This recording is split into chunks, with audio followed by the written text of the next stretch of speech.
she said, my little girl has just asked me why people hate us. So I said, well, pick your little girl up. So she did. And I said to the little girl, I've come on an aeroplane just to tell you that you're loved. And I said to the mother, can I hug you? And she said, yes.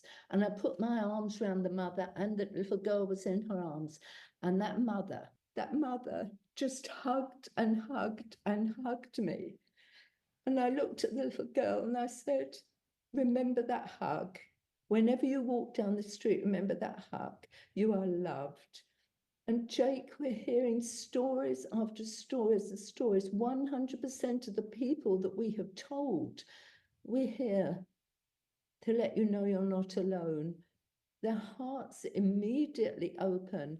Our children are leaving the faith in droves. As a result. Oh, I got to pause here. We're going live right now. How can we raise our kids to stand firm, have a faith that lasts, and navigate such a time as this? We're reporting that our nation's capital has just been... To turn a nation, you have to take the next generation. Today in the news, COVID-19 note. I'm Jake McCandless, and this is my podcast, Stand Firm Parents. We're working together to help our children have a faith that lasts. And now, here's Jake McCandless. Welcome back to Stand Firm Parents. I'm Jake McCandless, and I'm coming to you from the LifeWord Studios. How about we do some traveling today? Let's go to Israel. Yes, wartime Israel. In the previous episode, I talked about just how important and impactful the question of Israel is on our children and their faith lasting. It's vital. I hope that you caught that episode. If you haven't, please check it out. But I wanted to go to Israel and have a look at what's happening on the ground. It's one thing to know it, as I dealt with like on an intellectual level, doctrine level in the last conversation, but the humanity of what's happening on the ground, I think it's important to look at. A couple episodes back, I had my good friends, Daphne, Kirk, Andrew Kirk of Generation to Generation on, and we talked about discipleship. And at that time, they were in Israel, recorded that from Israel. But I wanted to make sure we had a conversation about Israel itself and what's going on and what they were seeing. I didn't want to miss that opportunity. They are on their third trip since the 10/7 attacks. I had the chance to go with them on the first one in February as things begin to open up. But I wanted them to just give us a sense of what's happening on the ground. And this is turning out to be the second episode of what likely is going to be 4 episodes about Israel. This is something I plan to talk about down the road. I wanted to jump into this new season talking about discipleship and the role of parents, and we wanted to look at, what that looks like. And as we talked about telling our kids the larger story, I wanted to bring Israel in. I'm sure we will talk about this more. But as I worked on that previous episode, I realized this is an important issue. So the plan is you've got one, working on the second one right here. I have an incredible guest coming up, Charlotte Korchak of Stand with Israel. She's incredible. She's going to talk about just what the reality is in the emerging generation in regards to Israel in this current conflict. And then I'm hoping to have the most special guest is to have my daughters in and talk about how their life has been impacted by Israel. But let's go on the ground. Let's hear from Andrew and Daphne as they're working in Israel right now. I have a bio right here, but there's no need to give an introduction on this show as they're appearing for the third time on Stand Firm Parents. Yeah, we're only like 25 episodes in and they've made 3 appearances. But my good friends, Daphne Kirk, Andrew Kirk of the ministry Generation to Generation, currently in Israel now. Again, they've taken at least 3 trips to Israel since the 10/7 attacks. I've had the chance to be with them after the 10/7 attacks and beforehand in Israel, but I wanted them to give us a sense of just what's going on. We've already paused and tried to listen and see if it was rocket sirens or not. I know you're going to go back and go back and go back as long as you can. Why? Why are you there? Yeah, well, we're here to show solidarity, number one, with the Jewish people, with the nation of Israel, and to, as God says in Isaiah 40, verse 1, says to comfort my people. And so we're here to do those 2 things, show solidarity and try and comfort them. And it's been interesting as we talk to people on the streets and we engage with people, a lot of them have used those very words and said, it has been a comfort to me talking to you and knowing that you're here standing with us, echoing those words that God used himself. And it's true. I mean, I saw that in February. Every conversation meant so much. Just being there and seeing how much that impacted others.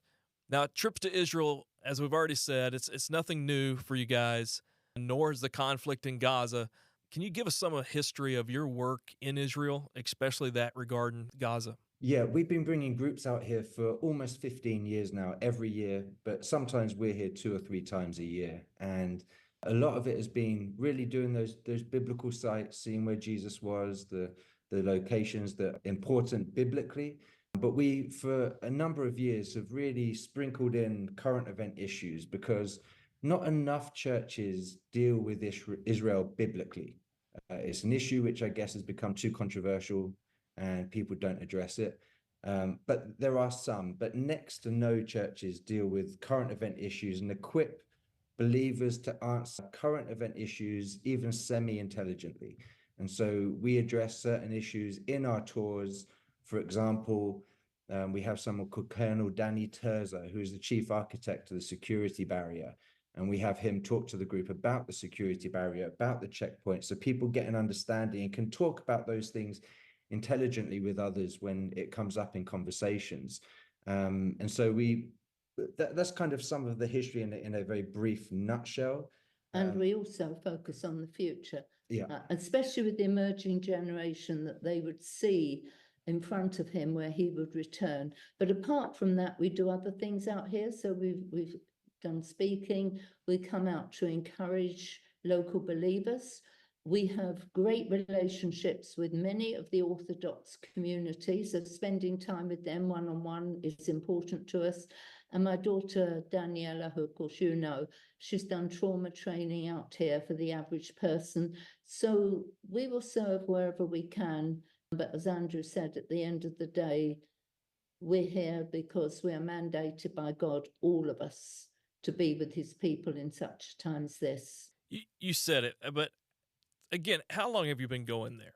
Because I was blown away when we went in February, just the amount of relationships you had built over the years. 15 years? About 15 years. But I mean, this is probably 25th, 26th time out here, something like that. So yeah, we've been coming for a long time and spent a lot of time investing in relationships. I mean, for us as a ministry, generally, relationships are the foundation of everything that we do. And then building off those things. It's the same out here, but also with Jewish community around the world. We were blown away when we came out in February because many of the Orthodox community said to us, we knew you would come when October the 7th happened. And that blew me away. It blew us away, didn't it? We thought, my goodness, when October the 7th happened, they thought the Kirks, our surname is Kirk, they thought the Kirks will come. And while that put a responsibility on us, we thought, well, that's good, but they should be saying, we knew on October the 7th the church would turn up. But sadly, it has been very lacking. Many Jewish communities coming in, but people today are more afraid of what they hear in the media, what they see on the news, which is often false, than they are of standing on the word of God. And that does fill me with some fear and trembling for the church in the future. They're not going to stand on the word of God and be obedient rather than be blown away by every wind of doctrine and what the media is saying. And one of the things that we say to people is, do you want to know what you would have done during the Holocaust? Yeah. And they say yes. We say, well, what you're doing right now is what you would have done during the Holocaust. So if you're not doing anything, if you're remaining silent, or if you are going against the Jewish people in Israel, then that's what you would have done during the Holocaust, which is scary to think about people we know who are saying nothing. When in the future, if we believe things are going to get much, much worse and you're not standing now, it concerns me in terms of what they will not do in the future. So we have to stand firm. Yeah, thanks for another plug there. We've got many things that we are doing here, but as a lifestyle here, we're stopping people or going up to them in coffee shops and saying, do you speak English? And if they say yes, say, well, we have come from England just to tell you you're not alone. Now, I have to be careful what I'm going to say, but the heartbreak that comes from that. One young man, and he had a wife and 2 small children, he said, well, thank you for coming, because other people come just to RAPE us. And I'm standing in the street listening to this. And then there was a mother with a 5-year-old about daughter, and she was walking along, coming up beside me. I turned, smiled, and she smiled back. I said, do you speak English? She said, yes. I said, I've come all the way from England just to tell you you're not alone. And she said, oh my goodness, she said, my little girl has just asked me why people hate us. So I said, well, pick your little girl up. So she did. And I said to the little girl, I've come on an aeroplane just to tell you that you're loved. And I said to the mother, can I hug you? And she said yes. And I put my arms around the mother, and the little girl was in her arms. And that mother just hugged and hugged and hugged me. And I looked at the little girl and I said, remember that hug. Whenever you walk down the street, remember that hug. You are loved. And Jake, we're hearing stories after stories and stories. 100% of the people that we have told, we're here to let you know you're not alone. Their hearts immediately open. And these are the responses we hear. And what frustrates me is this whole conflict is beyond us. I mean, God has it in his hands. He's working it out prophetically. We can't do anything about that. We can lobby our Senate members or whatever, MPs from the UK. Yeah. Yes, you can lobby them, but there's nothing we can do about that. Standing up, yes, but we can come here and just tell them eye to eye they're not alone, and let them have somebody they can just open their hearts to. It is that easy. Their hearts are wide open, aren't they? Yeah, they see the rest of the world has turned against them, and they recognize that the group of people that have, for the most part, not everyone, but for the most part, have continued to stand with them are evangelical Christians. And so they are wanting these relationships. One of our good friends said to us, we need you. She said, I am so beaten up from having to deal with all this antisemitism as she travels around the world. I need you to stand and take the blows for me. And so for people listening or watching this, please rise up, speak up, build friendships with the Jewish community and start taking the blows for them. Be a shield for them. Yeah, and I think coming out here and hearing their hearts helps you understand the Jewish community around you.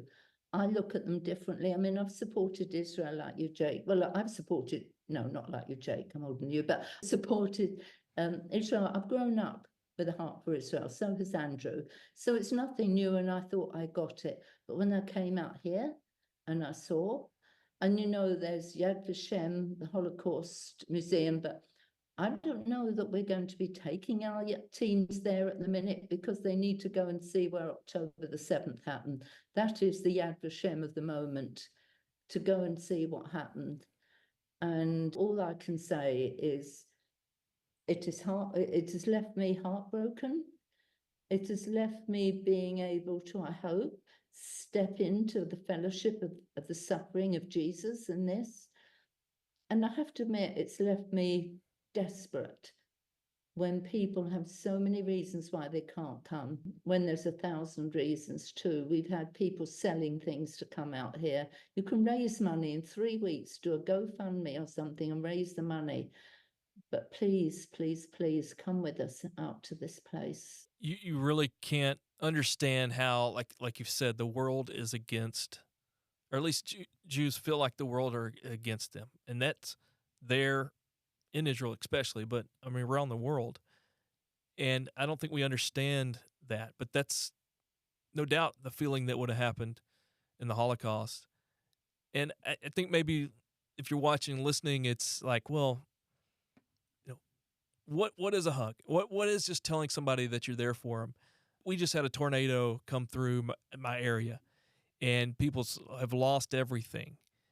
And I've seen, if you just show up, how much it means.